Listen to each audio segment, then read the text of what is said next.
I just call myself a mixed media collage artist. I work in a minimalist palette. I try to kind of bring like if I could visualize what like a math equation would look like, that's what I try to make into my art. It's a kind of a funny thing, or I kind of think of like submarines and panels of equipment and that kind of thing. So I don't know, that's kind of where I come from, is like I said in my little quote, my dad was, he worked for an aerospace company in the middle of like the space race, so that's kind of what I grew up with, is that idea of what does the future look like, and you know, what's it going to be like when we get there, and all that kind of interesting, you know, scientific visual stuff. But I'm an artist, not a scientist, so that's just kind of how I interpret that world, I guess. I've collected paper for like 25 years, like old paper and old books and stuff like that, and I just collect anything weird and metal. Like my kids say, my favorite thing is rust. So I collect rusty stuff and, you know, that kind of thing, like anything that's decaying, or, you know, I don't know, visually I just love that kind of stuff, so that's kind of where I get my inspiration from. They could be hung together like that, or they could be separate.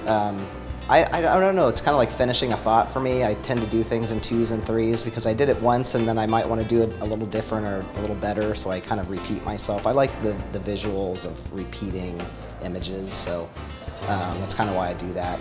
Kind of makes one big panel. I think it looks really good that way when you hang it in a home or in an office or something. I just like that. Well, I've been making art all my life. I think I just kind of came out of the womb making art. But I never really tried to take it seriously until a couple of years ago. I used to do more of like inside of boxes with found objects, more like the Joseph Cornell style, but I just, you know, I started realizing, like, I think when you're young, you copy other people, and as you get older, you start finding yourself, at least you should, as an artist, and so I've been moving more towards my own style and kind of my own thought process, I think. I kind of call myself a drive-by artist because that's really, I work with the amount of time I have. You know, I don't have 12 hours to spend in the studio, so I'll do things in layers. So I do a layer, I come back, I do another layer. The whole piece may take that 12 hours, but it doesn't take it all at once, you know. So I think that's why I started working on it with a layered, kind of start, you know, with like a simple layer, and then I build off of there. I use a lot of pencil drawing, and I love house paint. I started using house paint a couple of years ago, and I love it. It's like therapy, you know. It's very thick and textural, and I just love painting with it. So that's kind of usually my last layer is house paint. I started using something called Gilder's paste this year, which is, it's very stinky, but it's kind of what they use in furniture, in like old medieval style furniture or something. They'd use gold on the edges and rub it in. I started using that on paper, which is really kind of an amazing process, you know. Again, it's really thick and textural. It's really cool. I just use things that I find, you know, and one time I took an egg carton to the hardware store and had them match the color of the egg carton, and the person was like, "You want it the color of the egg carton?" And I was like, "Yes, this is the exact gray I want." You know, I just don't use traditional methods, I guess. I just use my own inspiration, things I find in my house, things I find on the street. I go to garage sales and thrift stores, and any old cardboard I find, I tear it apart, you know. I try not to tear books apart that are useful. I try to, if I find a book that's falling apart, that's kind of reached its maximum capacity, like a lot of the paper, I have to really reinforce it because it's so old, it's just disintegrating. So I try to, you know, I try just to use things that aren't useful anymore, I guess, and give them new life.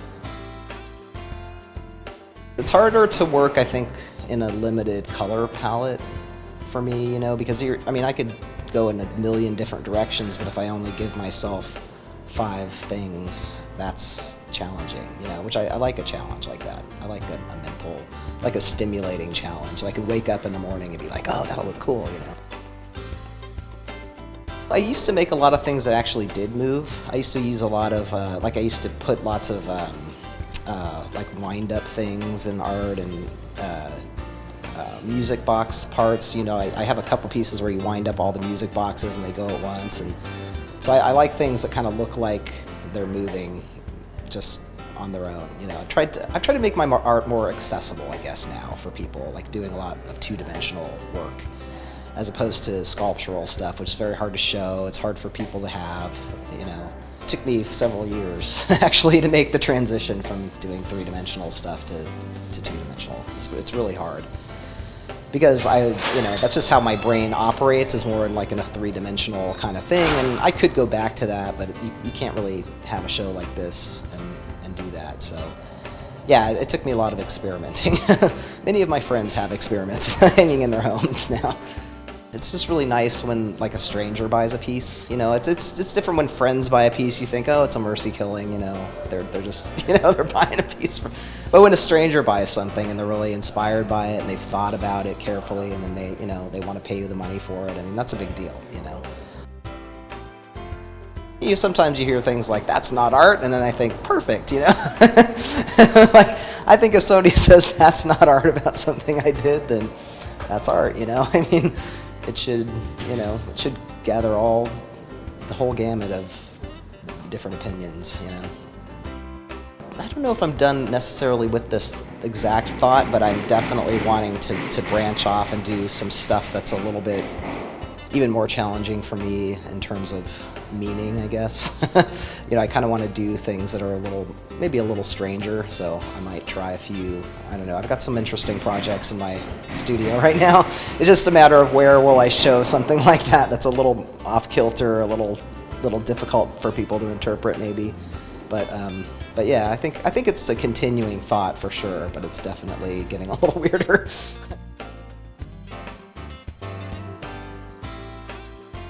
With Siege, I think we have a lot of similarities in our work. We both like industrialism, and we both enjoy print and words in our art and that kind of thing. So I think it works well together. Jesse's awesome, and so I'm pleased to be here. I was a printmaker in college, and so I got used to the surface of paper, and so when I went to canvas in '93 or whatever it was, I sort of fought with the canvas for a while, and I kept wishing that there was the surface of paper, so I found myself just adding paper to it so I could do that. And it isn't just the surface, it's also the paper itself, because paper does a different thing than canvas. And so when you have a painting you're just adding layers to, like this, it almost doesn't matter what's on the bottom, but paper, I go both ways. So I add some and then I subtract some by scraping backwards, and sometimes I use a sandpaper or even a belt sander.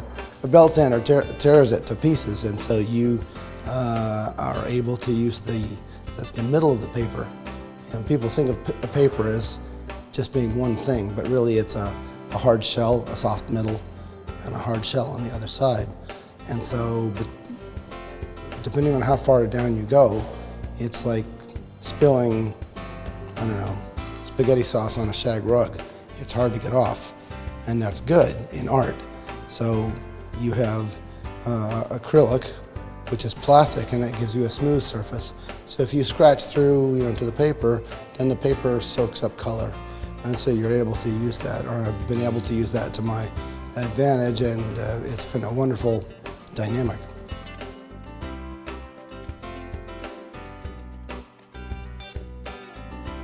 I think the thing that we all strive to find is our own voice. And so my voice, is a paper surface plus, this is just the things that come to mind when I think about my work without thinking too hard, is the paper surface and the shapes of words and some of the elements that I put into the pieces. And I don't do much plotting. They happen on their own. You hear people say art has its own life, but it's true. It does have its own life, and so part of what I have found is learning not to try to control that, to let the art be what it wants to be. And so half the time I'm leading it, and the other half of the time, for serious, it's leading me. And it's a little bit, it's like being led down a path by a ghost. You can't see it, but it's there. And you sort of go, oh, we're going in here. Now we're going over here. If you control that out, you'll lose the magic. Because the magic is where the art takes you that you didn't plan. And that's the key thing, if you ask me. Part of it is you have to not pay attention. So when I'm working, I listen to music and I drink coffee and I let it pour out of me. And so really what I'm doing is having a good time drinking coffee and listening to music. And often when I come back in the room, it's almost as though I go, oh, this is cool. Who did this? Oh, I guess I did. So that makes it a discovery process instead of a planning process. And too much planning, like I said, basically too much planning will kill it. If I had to give advice to a young version of me, it would be to let it lead you. Half the time you say, we're going this way, and the other half the time it says, actually, we're going down here. And you have to be able to go, okay, I'll go with you. That's okay. I'm sort of slightly unhinged, I think. I got hit in the head pretty hard when I was 12, so maybe that's why I can do this work. I think that not being quite on the planet or not paying attention quite or any or all of those things allow the art to pour out of you. So the stuff that I lean on, above everything else is music. So I don't do any work when I'm not listening to something. And if I'm working, I'm listening, and if I'm listening, I'm working. And so the two things go together. I was the only one that was allowed to listen to a Walkman, if anyone remembers what that is, when I was in college, because I got my teacher saw that I was getting, faculty saw that I was getting work done, because it makes me focus like this.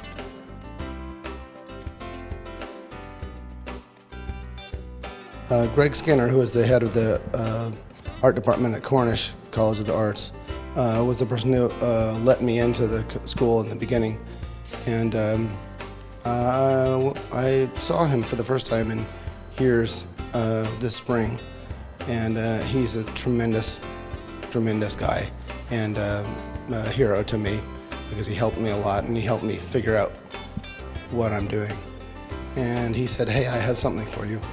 And I said, okay, what is it? And he said, it's a big old brush. So I brought this brush out, and it was from, I don't know, some year in the past. Well, it turns out to be one of Mark Tobey's brushes. And so I felt like I was holding the Olympic torch. And I was like, wow. And first I thought, I shouldn't do anything with that. And then I thought, I have to do something with that. And then I thought, actually, I'm going to paint the brush itself. So it's Mark Tobey's brush. And so I've just been thinking about mark making, and the funny thing is the guy's name is Mark, and so that's how that piece came about. And I'm really proud of it. It's right. So yeah. If you have something that opens a door, whether it's poetry or a painting or a poem or a sculpture, and you think, I wonder if that means what I think it means, and you start to bring part of yourself to it, then the art's happening. The art's doing what it's supposed to do. The exhibit is free and runs from 8 a.m. to 5 p.m. Monday through Friday. Centennial Center Gallery is located at 400 West Gow Street, next to Kent City Hall. Sponsored by Kent Arts Commission.